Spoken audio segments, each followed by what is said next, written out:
Expenses की अगर मैं बात करूं तो बच्चे बोलते हैं salary, printing, stationery, wages, octroi. ये तो आपने एक्सपेंसेस के एग्जांपल्स बताए। मैं various categories, various types of expenses की बात कर रहा हूं, जैसे कि देखो बेटा स्क्रीन पे दिख रहा है, revenue expense, capital expenditure, prepaid, pre operative, preliminary, deferred revenue expense. Sir ये सब क्या है? बेटा ये एक्सपेंसेस के टाइप्स है and these are very important. आप चाहे अकाउंटिंग सब्जेक्ट कहीं पे भी किसी भी लेवल का कोई भी सब्जेक्ट, कोई भी अकाउंटिंग सब्जेक्ट पढ़ रहे हो, जैसे 11 12 CA, CS, CMA, at any level, तो ये एक्सपेंसेस का क्लासिफिकेशन आपको आना चाहिए। चलो इन नो टाइम फटाफट से स्टार्ट करते हैं। सबसे पहले दिया बेटा इसमें देखो तो जरा क्या लिखा है यहाँ पे मैंने, रेवेन्यू एक्सपेंस। सबसे पहले क्या लिखा है? Revenue expense. चलो अच्छे से ध्यान देना। अब रेवेन्यू एक्सपेंस मतलब क्या? अच्छे सुन बेटा, ये वो खर्चे हैं, प्लीज ध्यान देना, नाम में ही इसका मीनिंग है। बिजनेस में रेवेन्यू जनरेट करने के लिए हम लोग जो खर्चे करते हैं वो सब रेवेन्यू एक्सपेंस है। बिजनेस को स्मूथली ऑपरेट करने के लिए हम लोग जो खर्चे हैं वो रेवेन्यू एक्सपेंस है। ये वो खर्चे जिनका बेनिफिट बिजनेस को नियर फ्यूचर में मिलता है, इमीडिएट बेनिफिट मिलता है। देखो बेटा यहां लिख रहा हूं,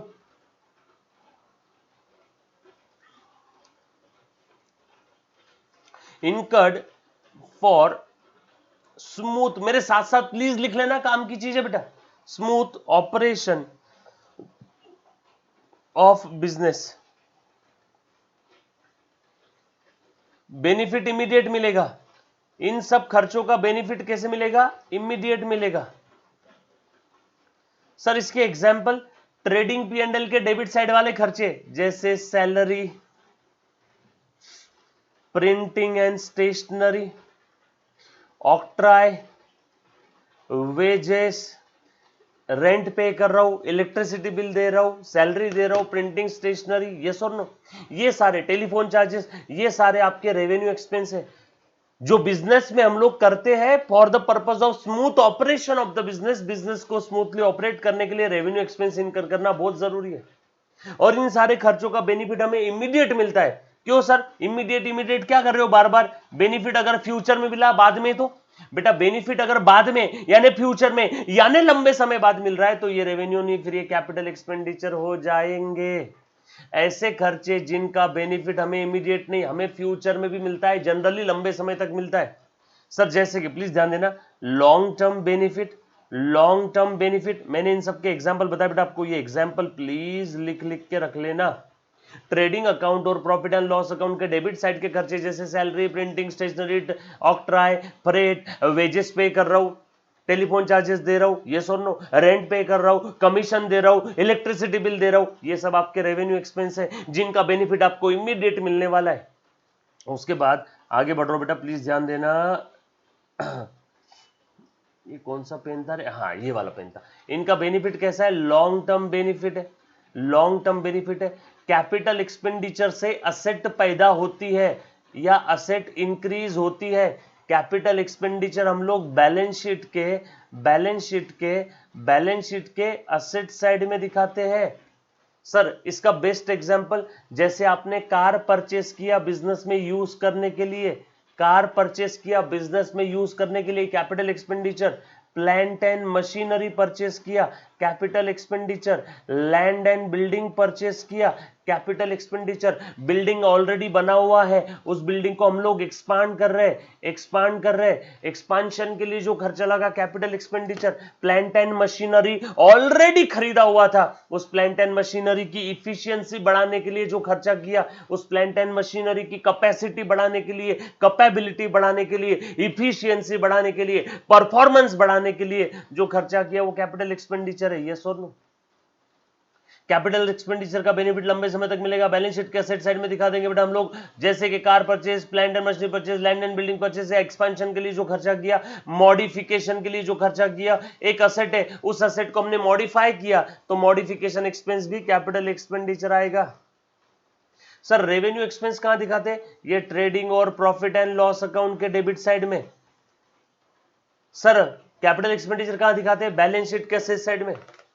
सर आप इतनी सारी चीजें क्यों बता रहे हो? एक एक एक सेंटेंस में बता दो रेवेन्यू और कैपिटल एक्सपेंडिचर का मतलब। ना बेटा ना, ऐसा कहीं दिया नहीं है। आज भी काफी सारी केसेस पेंडिंग है कि ये खर्चा कैपिटल एक्सपेंडिचर है या रेवेन्यू एक्सपेंडिचर है। इसीलिए आपको जब भी किसी खर्चे का नेचर पहचानोगे, कैपिटल है कि रेवेन्यू है, तो आपको ये सारी टेस्ट अप्लाई करना पड़ेगा। ए एक्सपेंस बता, क्या तेरा बेनिफिट लॉन्ग टर्म में है? क्या तुझसे असेट पैदा हो रही है? क्या तुझसे असेट बढ़ रही है? जा तू कैपिटल एक्सपेंडिचर, नहीं तो जा तू रेवेन्यू एक्सपेंस। यस और नो? चलो उसके बाद आगे बढ़ रहा हूं बेटा। Prepaid expense, prepaid expense, prepaid expense क्या है? नाम में ही मीनिंग है, प्रीपेड। आप मोबाइल रिचार्ज करते हो, पोस्टपेड होता है और एक प्रीपेड होता है। आपने आज ही पेमेंट कर दिया फ्यूचर के लिए। मान लो अभी चल रहा है जनवरी मंथ, आपने फरवरी और मार्च का सैलरी अभी दे दिया।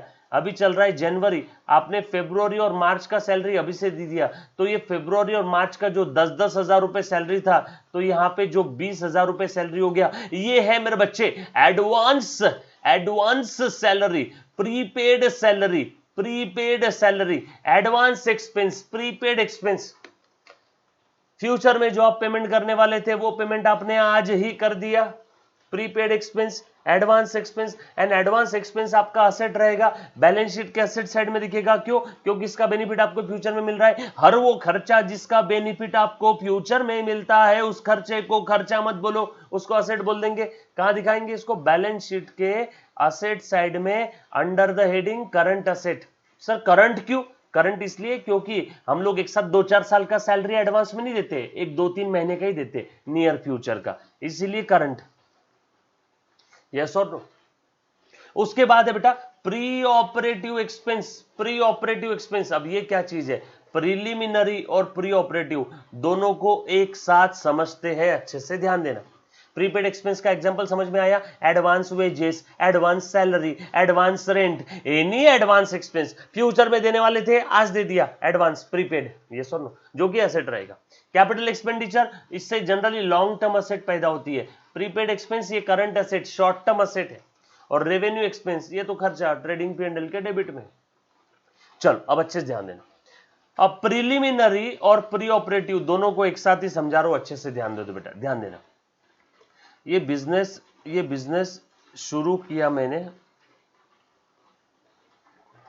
यहां से बिजनेस स्टार्ट हो गया, बिजनेस स्टार्टेड। यहां पे मेरे मन में ख्याल आया था 1 जनवरी 2020 को कि बिजनेस शुरू करना चाहिए। 1 फरवरी 2020 को बिजनेस स्टार्ट हो गया। 1 जनवरी 2020 को मेरे दिल में ख्याल आया मुझे ये बिजनेस करना है, और 1 महीना लगा, 1 महीना लगा बिजनेस स्टार्ट करने के लिए। 1 महीने बाद इस डेट को इनॉग्रेशन कर लिया, फटाके फोड़े, बिजनेस स्टार्ट कर दिया बेटा। ये सुन लो, अब बिजनेस स्टार्ट करने के बाद पहले दिन से तो थोड़ी ना एकदम वो प्रॉफिट अर्निंग कैपेसिटी में आ जाएगा, पहले दिन से रेवेन्यू जनरेट होगा क्या? बिजनेस शुरू तो कर दिया, लेकिन बिजनेस में रेवेन्यू जनरेट करने के लिए, धंधा बढ़ाने के लिए, सेल जनरेट करने के लिए, प्रॉफिट अर्निंग कैपेसिटी पे आने के लिए, मान लो आपको समझाने के लिए लग गए बेटा 2 महीने। 1 अप्रैल 2020 से हमारे बिजनेस में अच्छा खासा सेल शुरू हो गया है ना। तो ये जो 2 महीनों का पीरियड है, इस पीरियड में हमने जो खर्चे किए, बिजनेस शुरू होने के बाद से लेके तो प्रॉफिट जनरेट होने तक, या रेवेन्यू जनरेटिंग कैपेसिटी आने तक, या धंधा अच्छा शुरू होने तक, जो खर्चा है उस खर्चे को हम लोग प्यार से प्री ऑपरेटिव एक्सपेंसेस बोलेंगे। और बिजनेस, जब मेरे मन में ख्याल आया था बिजनेस शुरू करना है, वहां से लेके बिजनेस स्टार्ट करने तक के जो खर्चे हैं, इस पीरियड में जो खर्चे किए, जैसे कि लाइसेंस निकलवाया, स्टैम्प ड्यूटी पे किया, कंपनी होगी तो कंपनी इनकॉर्पोरेशन का खर्चा किया, इनको प्रीलिमिनरी एक्सपेंसेस बोलेंगे। धंधा शुरू होने तक का खर्चा प्रीलिमिनरी, धंधा शुरू होने के बाद रेवेन्यू जनरेटिंग कैपेसिटी तक का आने का खर्चा प्री ऑपरेटिव। यस और no? Sir pre operative expenses में जैसे क्या क्या आते हैं? जैसे यहां पे आपने बता दिया सर, लाइसेंस का खर्चा, स्टैम्प ड्यूटी का खर्चा, इनकॉर्पोरेशन का खर्चा, ये वो। अब यहाँ पे धंधा तो शुरू हो गया, पहले दिन से तो एकदम कस्टमर नहीं आते, तो है ना, इनिशियल हम लोग जो मार्केटिंग करते, इनिशियल जो खर्चे करते कस्टमर को अट्रैक्ट करने के लिए, वो सारे आपके प्री ऑपरेटिव खर्चे हैं। और उसके बाद लास्ट है मेरे बच्चे, आ जाए इधर, deferred revenue expenditure. Deferred revenue expenditure बड़ा ही काम का कॉन्सेप्ट है, अच्छे से ध्यान देना। ये बेसिकली ये क्या है? हेवी एडवर्टीजमेंट एक्सपेंस, जैसे कि मेरा एक सोप बनाने का कंपनी है, सोप साबुन साबुन साबुन, मैंने कटरीना कैफ को बुलवाया, कटरीना कैफ आ रही है, मस्त नहा रही है ना, मस्त नहा रही है और मेरा सोप लगा रही है और मैं इधर से वीडियो शूटिंग कर रहा हूँ, मैं वीडियो शूटिंग कर रहा हूँ, है ना, कटरीना कैफ नहा रही है जो, और कटरीना कैफ का ये ऐड खत्म होने के बाद मैंने कटरीना को 10 करोड़ रुपए दे दिए एडवर्टीजमेंट के शूट के, वो पैसे लेके चले गए। अब ये जो 10 करोड़ है ना, ये है हेवी एडवर्टीजमेंट एक्सपेंस। अब मुझे एक बात बताओ, ये 10 करोड़ का बेनिफिट, अब मुझे एक बात बताओ, ये 10 करोड़ का बेनिफिट क्या मुझे सिर्फ एक ही साल में मिलेगा? नो, जब तक कटरीना कैफ लोगों के दिलो दिमाग में है तब तक मुझे इस 10 करोड़ का बेनिफिट मिलने वाला है।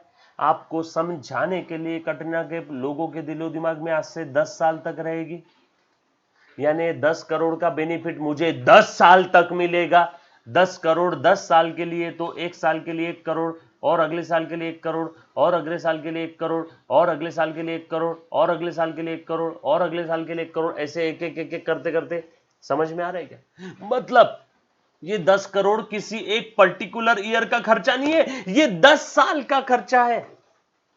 तो पहले साल जिस समय मैंने कटरीना को पैसे दिए उस समय मैं खर्चा कितने का दिखाऊंगा? 1 करोड़ का, और बचा हुआ 9 करोड़ में क्या कर दूंगा? डेफर।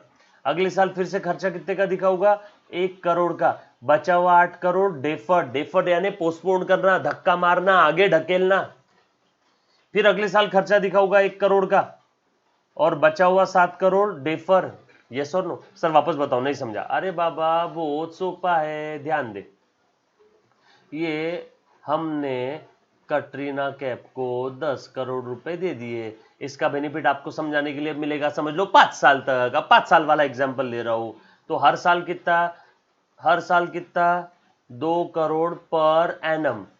10 करोड़ 5 साल के लिए, तो 2 करोड़ रुपए 1 साल के कॉन्ट्रैक्ट था, समझ लो। तो इस जो 10 करोड़ जो ये खर्चा किया ना मैंने, ये हेवी एडवर्टीजमेंट, इसको हम लोग बोलेंगे डेफर्ड रेवेन्यू एक्सपेंडिचर।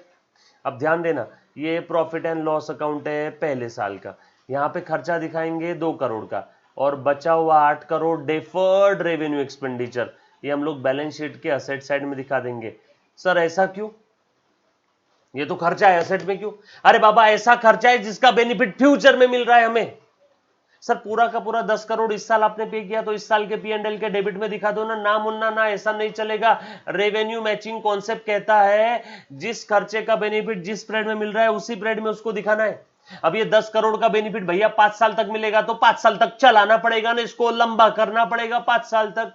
10 करोड़ 5 साल के लिए, तो हर साल 2 करोड़, बचा हुआ 8 करोड़ कर दिया। अगले साल फिर से 2 करोड़, बोलो 8 में से 2 गए, बचा कितना? 6 करोड़।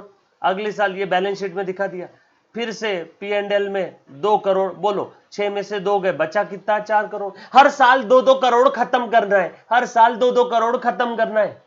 तो कितने साल चलेगा? 5 साल तक। एक साल 2 करोड़ खत्म किया, 8 बचा। एक साल 2 करोड़ खत्म किया, 10 में से 8, 8 में से 2 गए 6, और 2 करोड़ खत्म किया, 6 में से 2 गया 4। तो ये जो है ना, ये है डेफर्ड रेवेन्यू एक्सपेंडिचर। हर साल इसका बेनिफिट डेफर कर रहे, पोस्टपोन कर रहे। समझ में आया क्या? यस और नो? सो डेफर्ड रेवेन्यू एक्सपेंडिचर का बेस्ट एग्जांपल है हेवी एडवर्टीजमेंट एक्सपेंसेस। यस और नो? ये था बेटा आपका टाइप्स ऑफ एक्सपेंसेस। डेफिनेटली अगर पसंद आया होगा, कुछ और अगर मुझसे अगला वीडियो बनाना आप चाहते होगे कि सर इस टॉपिक पे वीडियो बनाओ, तो कमेंट करना बेटा। तब तक के लिए अलविदा, take care, bye bye, see you.